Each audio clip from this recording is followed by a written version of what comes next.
Voici le calendrier économique de Dukascopy couvrant le dernier jour de trading de janvier. À 7 h du matin, nous découvrirons les ventes au détail allemandes pour décembre. Les ventes ont fortement rebondi en novembre après avoir reculé d'1% en octobre. L'Allemagne fera connaître son taux de chômage pour janvier à 8,55 h. Le chômage n'a eu de cesse de reculer ces dernières années. Ensuite, la zone euro doit publier l'estimation flash de son IPC pour janvier. L'inflation a ralenti après avoir atteint la barre des 2% au début de l'année dernière, ce qui est une préoccupation majeure pour la BCE. Le rapport américain ADP sur l'emploi pour janvier sera publié à 13 h 15 GMT. Cette publication sera surveillée de près par les traders du dollar américain. Le taux d'emploi a progressé de 250 000 en décembre. Les États-Unis feront connaître leur indice du coût de l'emploi du 4e trimestre un quart d'heure plus tard. Les coûts d'indemnisation pour le personnel civil ont augmenté de 0,7% au 3e trimestre.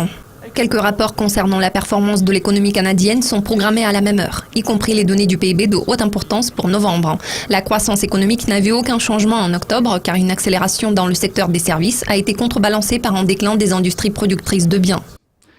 Également à cette heure-ci, le Canada publiera son indice des prix des produits industriels et des matières brutes pour décembre. Les deux indicateurs ont augmenté en novembre. L'indice PMI de Chicago pour janvier suit à 14 h 45. Ce baromètre a atteint 67,6 points en décembre par rapport aux 63,9 points enregistrés en novembre. L'indice se situe maintenant à son plus haut depuis le début de 2011. À 15 h, les USA publieront leurs données sur les promesses de vente de logements pour décembre. Les ventes ont légèrement progressé en novembre après une hausse de 3,5% enregistrée en octobre. L'événement clé de la journée est programmé à 19 h. Il s'agit de l'énoncé de politique monétaire du FOMC. L'Australie fera connaître ses permis de construire pour décembre à minuit 30. Une partie des gains à deux chiffres pourrait être annulée dans ce rapport. La Chine publiera son PMI manufacturier pour janvier à 1 h 45 du matin. L'indice a surpris à la hausse en décembre, passant au-dessus du niveau de 50. Cela conclut le calendrier économique de mercredi. À très vite.